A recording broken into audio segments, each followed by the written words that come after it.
Hello guys, कैसे हैं आप सब। I hope you all are doing fine. आज के वीडियो में बहुत ही खास बात होने वाली है क्योंकि आज हम बात करने वाले हैं नई शिक्षा नीति को लेकर के। तो चलिए लेट्स स्टार्ट द वीडियो। अगर हम पुरानी शिक्षा नीति की बात करें तो ये शिक्षा नीति बहुत पहले यानी 34 साल पहले हमारे देश में कुछ संशोधन के साथ में आई थी और इसके बाद में 1986 से सन 1992 के बीच में कोई भी नई शिक्षा नीति में परिवर्तन नहीं हुए थे। लेकिन जो 92 में नीति आई थी उसमें कुछ परिवर्तन किए गए थे, लेकिन उसके बावजूद भी हमारी शिक्षा नीति में कई सारे बदलावों की आवश्यकता थी। वहाँ पर इम्प्रूवमेंट्स किए गए हैं और नई शिक्षा नीति को लाया गया है। इसके पहले जो नीति आई थी इसके बारे में स्कूल और शिक्षा और उच्च शिक्षा में कई सारे बदलावों की आवश्यकता थी जिनको ध्यान में रख के किया गया है। इसकी कुछ मुख्य बातों की बात करें तो सबसे पहला जो इसमें परिवर्तन किया गया है वो पहली 5वीं कक्षा तक के लिए जो मातृभाषा यानी स्थानीय भाषा में पढ़ाई का माध्यम रखने की बात कही गई है। इसे क्लास 8 में या उससे आगे भी बढ़ाया जा सकता है। विदेशी भाषाओं की पढ़ाई सेकेंडरी लेवल से होगी। हालांकि नई शिक्षा नीति में यह भी कहा गया है कि किसी भी भाषा को थोपा नहीं जाएगा। साल 2030 तक स्कूली शिक्षा में 100% GER यानी कि ग्रॉस एनरोलमेंट रेशो के साथ माध्यमिक स्तर तक एजुकेशन फॉर ऑल का लक्ष्य रखा गया है। अभी स्कूल में दूर हो रहे 2 करोड़ बच्चों को दोबारा मुख्य धारा में लाया जाएगा। इसके लिए स्कूल के बुनियादी ढांचे में विकास और शिक्षा केंद्रों की स्थापना की जाएगी। स्कूल पाठ्यक्रम में 10+2 यानी 10+2 के ढांचे की जगह 5+3+3+4 का नया पाठ्यक्रम संरचना लागू किया जाएगा, जो क्रमशः 3 से 8, 8 से 11 और 11 से 14 और 14 से 18 उम्र के बच्चों के लिए है। इसमें अब तक दूर रखे गए 3 से 6 बच्चों को स्कूली पाठ्यक्रम के तहत लाने का प्रावधान भी है, जिसे विश्व स्तर पर बच्चे के मानसिक विकास के लिए मुख्य महत्वपूर्ण चरण के रूप में मान्यता दी गई है। नई शिक्षा प्रणाली में प्री स्कूलिंग के साथ 12 साल की स्कूली शिक्षा और 3 साल की आंगनवाड़ी होगी। इसके तहत छात्रों की शुरुआती स्टेज की पढ़ाई के लिए 3 साल की प्री प्राइमरी और दूसरी क्लास को रखा गया है। अगले स्टेज में 3rd, 4th और 5th क्लास को रखा गया है। इसके बाद मिडिल यानी 6 to 8 क्लास में सब्जेक्ट इंडक्शन कराया जाएगा। सब्जेक्ट इंट्रोडक्शन कराने के अंतर्गत इसमें छात्र अपने पसंद का कोई 2 सब्जेक्ट ले सकेंगे। 10वीं और 12वीं की पढ़ाई पहले की तरह जारी रहेगी, लेकिन बच्चों को समग्र विकास के लक्ष्य को ध्यान में रखते हुए इन्हें नया स्वरूप दिया जाएगा। एक नया राष्ट्रीय आकलन परख केंद्र यानी कि समग्र विकास के लिए कार्य प्रदर्शन आकलन समीक्षा और ज्ञान का विश्लेषण एक मानक निर्धारक निकाय के रूप में स्थापित किया जाएगा। पढ़ने और लिखने और जोड़ घटाव संरचनात्मक बुनियादी योग्यता पर जोर दिया जाएगा।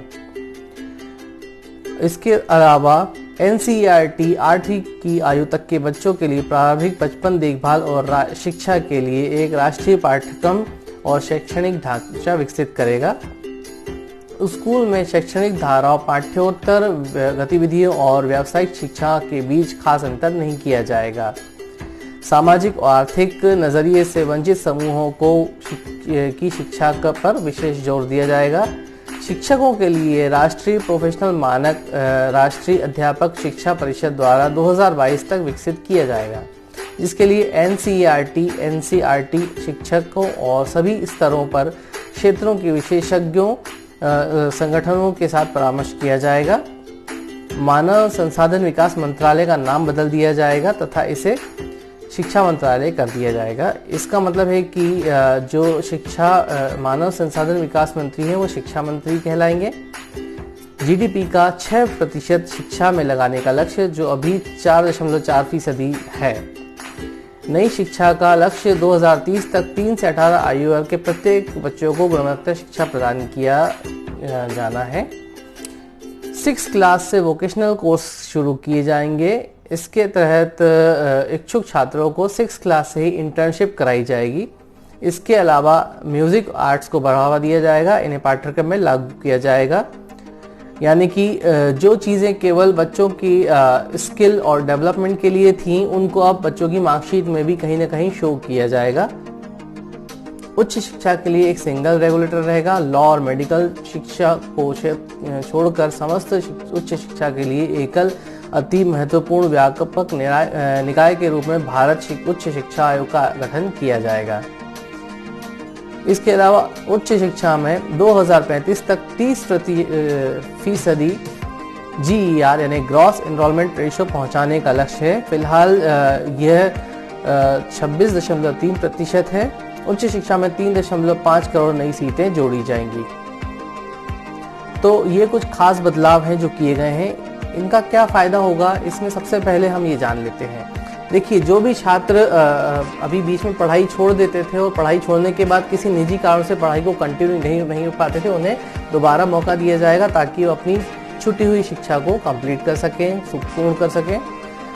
जो छात्र परीक्षा और केवल पुराने नियमों से परेशान थे, परीक्षा में वो काफ़ी अच्छा परफॉर्म नहीं कर पाते थे, लेकिन अदर स्किल्स में यानी कि अदर क्षेत्र में वो बहुत अच्छा प्रदर्शन करते थे, उसमें भी उनके क्षेत्र के मार्क्स को मार्कशीट में जोड़ा जाएगा।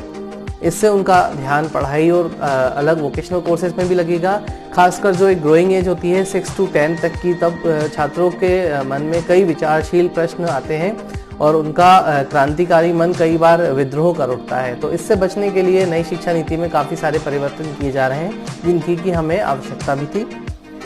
अब इसका बदलाव उच्च शिक्षा में किस तरह से होगा कि उच्च शिक्षा के क्षेत्र में भी छात्र जो बहुत अच्छा परफॉर्मेंस दे पा रहे हैं, केवल मार्कशीट तक और ग्रेड तक ही सीमित नहीं रहेंगे। उनका स्किल के क्षेत्र में और डेवलपमेंट के क्षेत्र में भी काफ़ी ज़्यादा इस्तेमाल किया जाएगा, क्योंकि हमारे देश को अगर आत्मनिर्भर बनाना है तो प्रधानमंत्री माननीय मोदी जी का कहना है कि स्किल के क्षेत्र में भी हमें नए नए परिवर्तन करने की आवश्यकता है, जो कि इस शिक्षा नीति के तहत हो सकेंगे। तो आज की वीडियो में इतना ही। आई होप कि आपको ये वीडियो पसंद आई है। अगर पसंद आई है तो इस वीडियो को लाइक, शेयर और चैनल को सब्सक्राइब करना ना भूलें।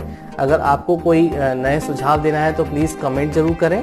आज की वीडियो में इतना ही। नेक्स्ट वीडियो में जल्दी नए चेंजेस के साथ में फिर से मुलाकात होगी। तब तक के लिए good bye and good luck.